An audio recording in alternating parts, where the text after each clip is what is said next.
candid conversations, unfiltered opinions, and humor with Avag Beck's podcast. Hello, everybody. Welcome to today's episode. I happen to have a guest that I've had before. Very excited that she's here again. So today we welcome back Dr. Freed. So a brief intro and bio. Just a reminder for everybody who this incredible person is. I have Elizabeth Freed, she's an award-winning executive coach, author, and leadership advisor with more than 40 years of experience helping senior leaders, business owners, and professionals navigate complex decisions, career transition, and high-stake environments. Her business books distill decades of coaching experience into clear, actionable strategies that readers can apply immediately. Today, Elizabeth will be discussing her highly practiced 30-page guide, Strategic Networking.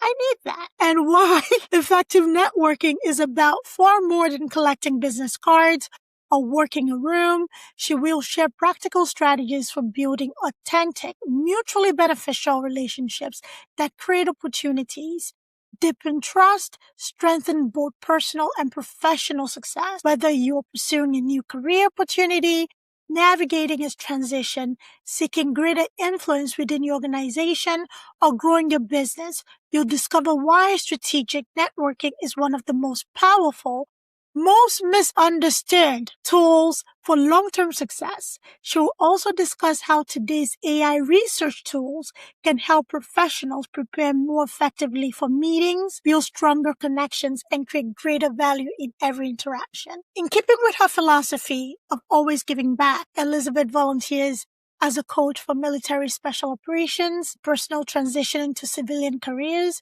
Now, in her rewirement years, I like that word. We'll delve into it a little bit. Her rewirement years, she continues to pursue new opportunities for learning, growth, and contribution while helping others navigate important life and career transitions. Welcome, Elizabeth. Welcome, Dr. Freed, I should say. Thank you. Thank you. You can call me Elizabeth. That's fine. Mm-hmm. Well, I'm so glad to see you again and glad to be with your audience to talk about something that is near and dear to my heart, and that is relationship capital. How do you invest in relationship capital? And I provide you with some networking strategies in which to do this. And through my book, Strategic Networking, a Practical Playbook. It's a short, concise, 30-page ebook that basically gives you a framework about how to do things to open doors for you in the long term and develop relationships. So that's what we're going to be talking about today. And this book was born out of my work with the military. As you mentioned, I do pro bono work for the Honor Foundation, which supports elite military, Navy SEALs, Marine Rangers, Delta Force, Army Rangers, Green Berets, those people. And very interestingly, as they transition from the military to the civilian workforce, they are terrified. Now you would say to yourself, wait a minute, how could they be terrified? They kick down doors and take out Osama bin Laden. What are you talking about? Well, they are. They would rather be in a firefight in Afghanistan than to have to go into the civilian workforce, something they know nothing about, and start to connect with people and even know where to begin asking questions. So part of my role with them was to help first identify what they wanted to do and then what their skill set was and translate what jobs that could apply to. But they also, as part of their program, have to do something called 50 cups of coffee. Now that means they have to meet 50 people virtually or in person so that they could do job exploration. So they don't even know where to begin, how to reach out, what to do. So I had to convert this and help them kind of grease the skids a bit. And so I said, well, let me talk their language. The first thing I said is, I want you to consider this from the mindset of a mission. Right. That is your mission, that you need to meet these people. And the target is the people you need to meet. And now I'm going to give you some executable strategies to make that happen. And that's how this was created. So I used that with them, and it was very effective. And then I got to thinking about it, and I was thinking, this has application beyond the military. Everybody needs this, from whether you want to get career exploration yourself, career transition, whether you want greater visibility in your organization, whether you're job seeking, whether you're wanting to develop lead. All of these principles apply. And I specifically kept this ebook short to respect your time so that it's not a book you read, it's a book you use. And that's the thing that's important here. Well, I want to just add one thing. I took a course in AI. I realize AI can be part of the process. So I have expanded the framework to include AI, and I'll explain that later. The thing that's most important about networking is that it's not about you. It's a reciprocal process. It's giving and taking and contributing. And people, it's more than just work in a room and passing out business cards. And I get into that. And it's really the first thing that you need to do with networking is identify your objective. That is your North Star. It creates a roadmap for you as to every single thing you're going to do after that. Once you know why you're networking, whether it's job exploration, career transition, greater visibility in your organization, whatever, that then will tell you, who do I need to meet?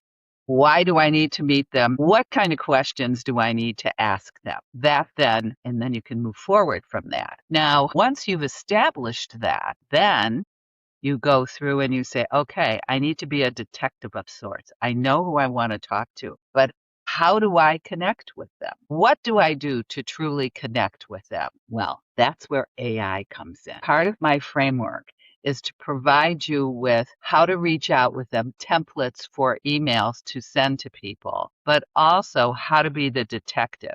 Now, we've all done some Google searches on people and so forth, and that takes a lot of time. With AI, I've given you very, very specific prompts to use that will generate a deep research report on that person. So you know as much as there is to know about that person before you walk into the room, and you are prepared. And as it will tell you what's their educational background, their work background, what are their interests, do they have any outstanding legal issues? I mean, you want to know if you're dealing with somebody shady or not. So you go through and you gather all this information, and what it will tell you is what their background is and their interests. So you have places to connect with them, as well as what is their style of communication. So, for example, at the end of this guide that I provide you is a report on me, and it tells you, don't bring up sports with her because she's not a big sports person, and don't flatter her. She'll see right through it. Be direct, be candid, get to the point. Don't waste a lot of words with her. She will not like that. You need to be direct and tell her exactly what your needs are. Don't try to schmooze her. Not going to work. So it's very helpful to know that going into a conversation. And then once you know what that person's interest is, so it says, for example, in my report that I've been involved with doing pro bono coaching for the military. You would want to connect with me on something that's near and dear to my heart. And so in doing so, you might say, why, Elizabeth, as I was preparing for our meeting, I discovered that you are doing pro bono work for the Honor Foundation. How did you get involved with that? Could you tell me what's the greatest joy you've gotten out of it? What have been your challenges? Now, what happens when you are talking to me about something that interests me? What you're doing is you're being more interested than interesting. Key point. And what that does is that creates something called mirror neurons. And from a neuroscience point of view, it allows you to generate the hormone oxytocin. Oxytocin is a bonding hormone. It allows that person you're talking to drop their defenses, to be more open, to develop trust, and then they'll be much more likely to want to connect with you. So that's kind of the start of this whole thing. Then, after I have established contact, then I can go into the business questions that I am interested in getting information from. So the book tells you the specific process. It gives you the templates that you need to use. It gives you 5 or 6 different groups of questions based on your objective that you can use, how to do that. Afterwards, after you've had this conversation with somebody, the whole time you're doing it, you are taking notes, and you need to make sure you do this because this is just not a transaction. It's not a once and done deal. It's something that you are cultivating. So what you want to do is you'll want to send a thank you note, and then in your notes, what this person's interests were, what they said made sense, and you'll want to indicate that in your thank you note. So it's just not, thank you for spending an hour with me. I really appreciate it. Not good enough. Thank you for spending the time with me and explaining to me how you have contributed to the Honor Foundation. And I especially like the story about blah, blah, blah. So they know you listened. So they know you connected. Then you stay in touch. This is where a lot of people drop the ball. They meet them and then they figure, oh, I'll never need to see. I got what I needed. I'll never need to see them again. Big mistake. What you need to do is to take notes. Maybe I said I had an interest in metaphysical things such as the field or other things, and I had read a book by Lynn McTaggart. Well, if you happen to see an article about Lynn McTaggart or something about the field, you might just drop me a note and say, hey, I just saw this article and here's a link to it. You had expressed interest in it. I thought it might be interesting to you. And, you might do this quarterly, every 6 months. It keeps you top of mind. You never know when you may need to go back to that person, or if that person remembers something you said to them and they do something for you, but it keeps the relationship very positive. Thank you for the nurturing part of the relationship. It's something that most people are not good at, and it's something that needs to be learned. So I have a question about your book coming up. In the interest of the conversation about networking, one of the steps that you emphasize with networking is getting clearly to your objective. And you talked about you're not a person that loves to be smooshed. You don't get to the point. So how about somebody that is reverse of that? Somebody that loves to be complimented, somebody that loves the ego stroked. So again, how do we utilize AI tools to get to that personality trait? So we're not approaching a person with one mindset, and when we think they're utter the other way. Like, example, a New Yorker and somebody from the South. So I'll just pick Texas. 2 different personalities. New Yorkers are like, get straight to the point. Right? The Texan will ask about your grandmother, your grandfather, Neil, and your little pony out back, right? Before getting to the point. So how do you appropriately identify these traits in people? That will come out in the deep research report. Okay. It'll say this is a person who is very warm and engaging, likes people. It'll come out from the different things that they've learned about them. When you approach them, ask them about something they're interested in as it relates to their hobbies or their family or something like that. And you do that in the first 2 or 3 minutes so that you form that connection. So to me, I'm strictly business. You talk to me about business. I'm not interested in talking about my family. I wouldn't want to do that. And it just used to drive me crazy when salespeople would try to connect with me in that way. I would just, oh, that was it. That was a big mistake. Okay. Or how was your weekend? It's like none of your business. That is not me. However, somebody else was, wow, I went to the hot rod show and it was really great. And they just want to talk about it. So you will find that out. I did a deep research report on a fellow who was very reserved, and yet he had done quite a bit of very detailed reading and writing on some technical matters as it deals with the company. So I said to him, I had a chance to read your article as I was preparing, and it's very interesting in terms of the insights that you brought forward. And that allowed us to have a discussion. It was business-like, but it also showed that I had an interest in what he was doing, and I was complimenting him the thoughtfulness of that article. So it will tell you the report and everything that it searches. Let's say this person that you're saying from Texas, along with the Southerners, bless your heart, as they give. That was actually not a compliment. Bless your heart is not. No, it's not. It's not a compliment. No, That's not, no, if it's you've usually ever what I used it as a compliment, please stop. That is an yeah, insult. oh, no, you're Bless right, your but it's a heart. common Didn't phrase. mean anything but bless your heart. Anyway, that's how that is effective for you. You've just got to find the way in, and this is where the AI will help you. Yeah, absolutely. So, one of the hottest topics out now is AI, and there are people that are still very averse to utilizing AI tools, and it reminds me of the .com era and World Wide Web and all of that stuff.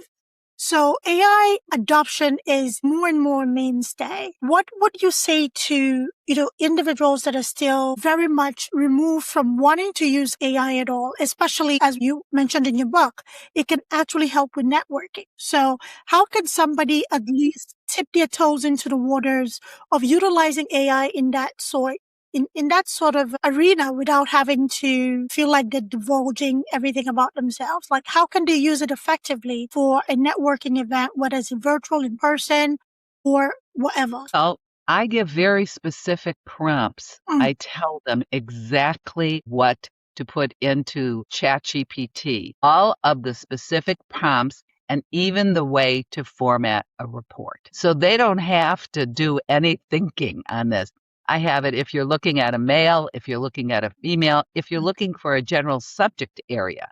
I provide you all of the prompts. So I make it very easy and you don't have to worry about dipping your toe in. I remember when I first got involved with AI, something very disturbing had happened and I needed to write a letter and I know I needed to tone it down because these people were not delivering what they promised. right. So I went into AI and I said, here's the letter I would like to write. This is what my issue is. Can you tone it down and put it in a way that I come out smelling like a rose? And they revised it, made it very nice, but still got my point across. So Absolutely. that was my first foray into ChatGPT. So what's really great about AI when you're doing it's called a deep research report. And I tell you exactly where to go, how to ask for it. You could go on Google and search hours and hours and hours. This allows you to get the 411, the information.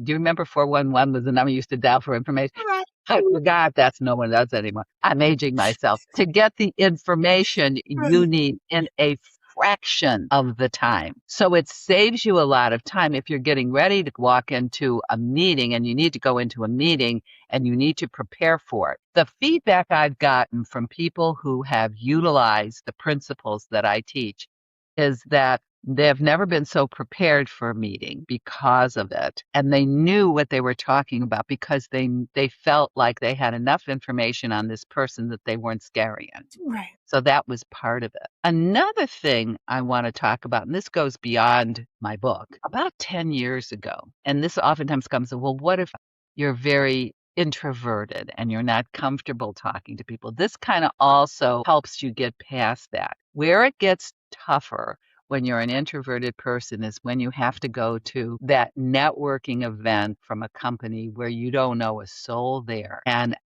I wrote this article, it was about 10 years ago. It's called the No Wallflower Rule. And classically, you would walk in, you look around, you don't know a soul. You got voluntold to go to this networking event for the company. And you're saying, oh. Now, it all began, and how I wrote this article is I was coaching a niece of mine who was needing to network in immigration law. She was a lawyer and she was very social, but it's almost like the military kind of situation. I said, well, you're going to need to network with HR people because they're the people that are going to need you. How do I do that? Where do I go? What do I say? This kind of thing. And she just said, I just get so nervous. I walk in and I just start stumbling over myself. This is how I came upon this. I said, you like to bake, don't you? She said, yeah. I said, you like to entertain people at your house, right?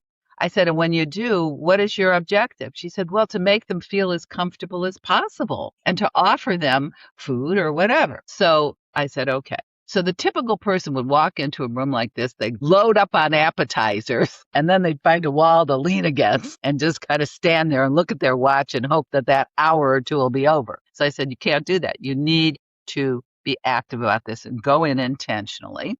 I said, but here it is. It's a mind set. I want you to walk in there and say, this is my house. This is my party. My job is to make people feel as comfortable as possible. Now you have a task. You're not in there with nothing to do. You have a task. Mm. So you look for that lonely soul who's by themselves and not talking to anybody. And you walk over to them and you say, hi, I'm Elizabeth Freed. So nice to meet you, Jim. Because they probably have a name tag on or something like that. And then if, let's say it's a conference that you're at, you'd say, so what got you interested in this conference? Now you're asking them a question. What sessions have you attended that I know there's double sessions going on. There's going to be a repeat. Maybe there's one I should be aware of. What have you enjoyed and what about it do you think I might be interested in?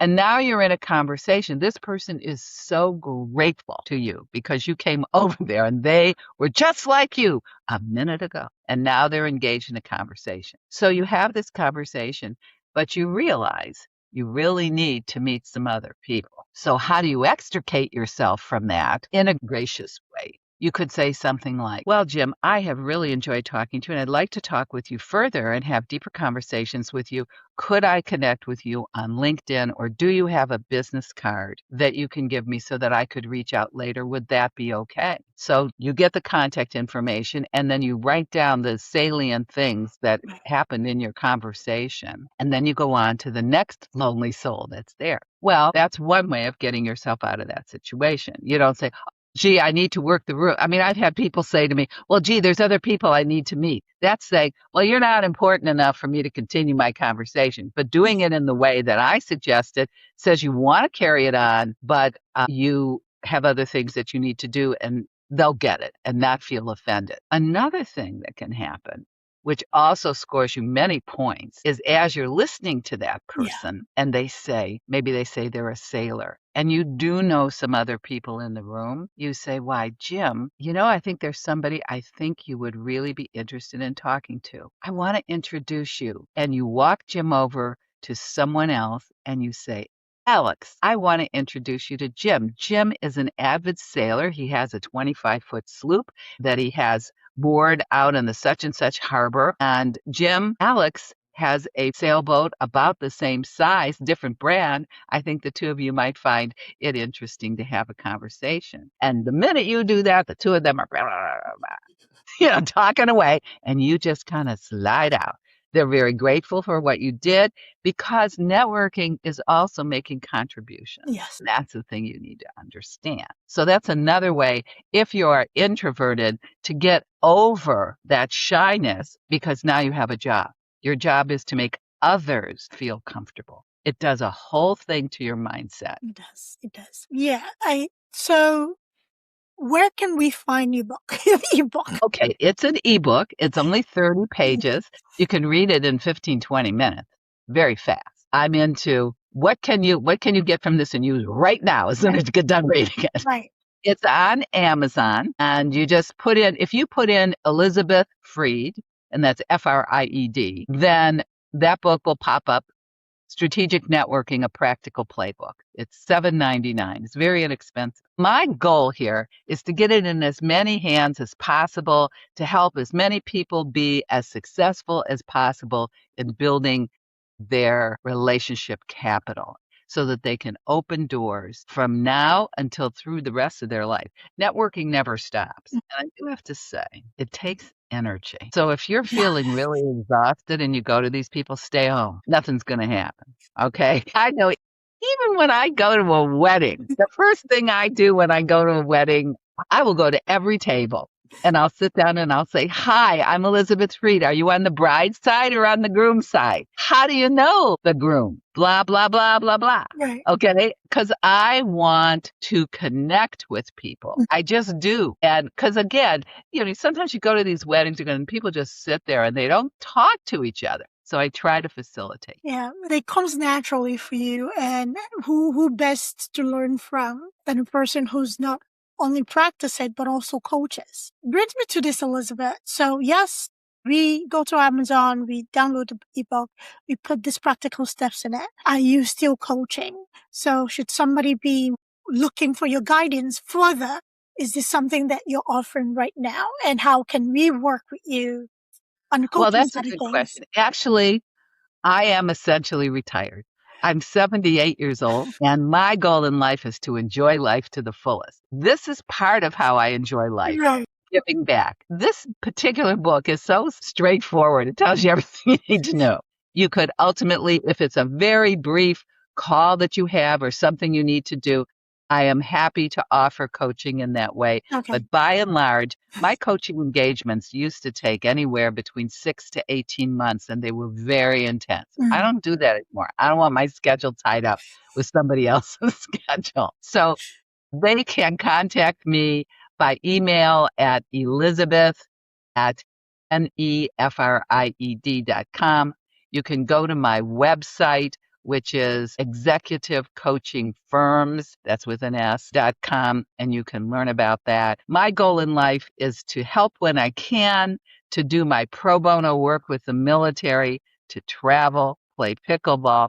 And one of the other things I've been doing that I've been having fun with is writing children's fantasy books. Ooh. That's been a completely different world. It's all part of my rewirement, or maybe we could say refirement, staying on fire. There is no expiration date on growth and fun. Okay.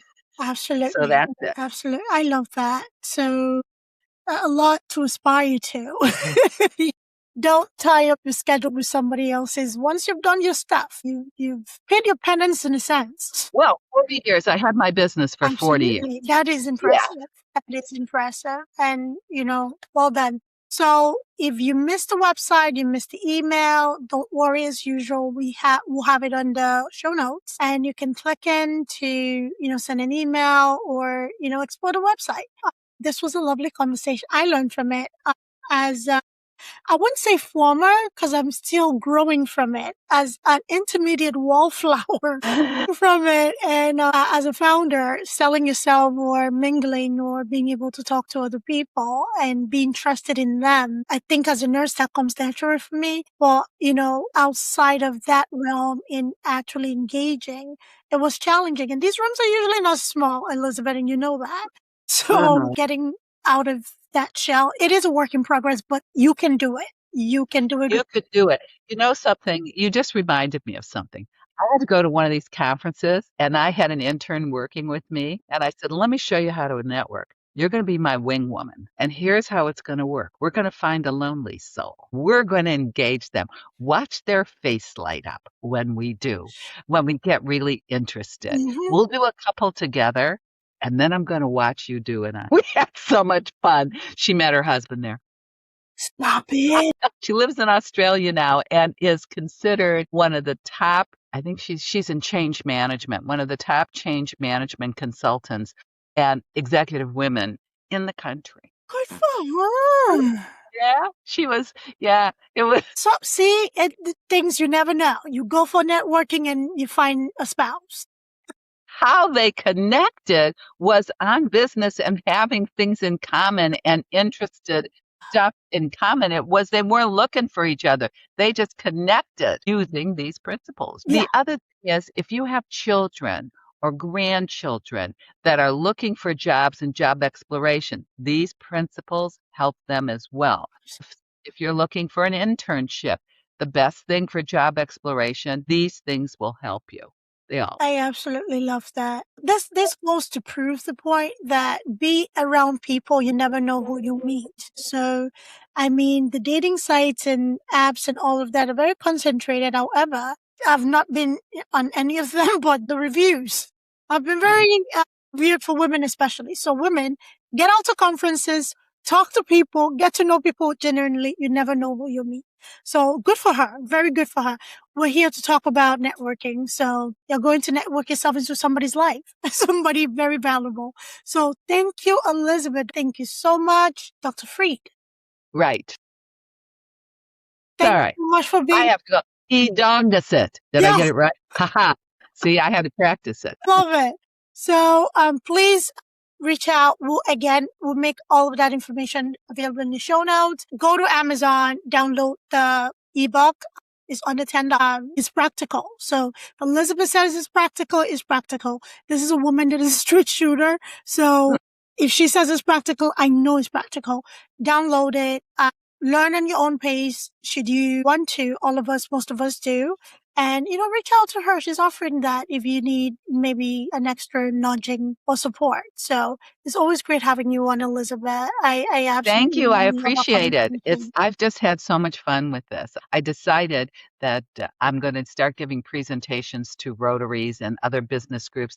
And, my financial advisor has a wine and wisdom thing, and he had some guy talk on stress. I said, listen, I want to talk about relationship capital. You've helped us make sure our money works for ourselves. Let's see how networking can work for you. He said, oh, I love that idea. So I'm going to be speaking to them too. So fun. It's just fun. Yeah. Yeah. Yeah. You see, everything is an opportunity. Everything. Yeah. Not And everything. You have to know how to find those opportunities because it presents every day. And this is right. part of relationship building. So trust between your financial advisor and you.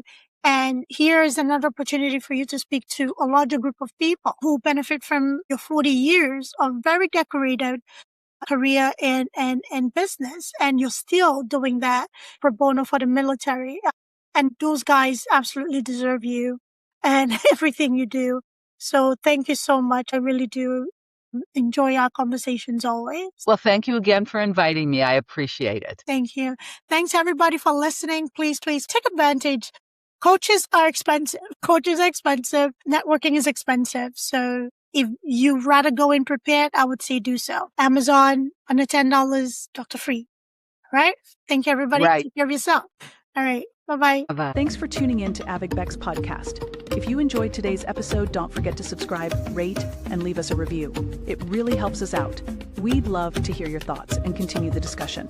So join us on social media or drop us a message. Until next time, keep exploring, stay curious, and keep pushing the boundaries of your world.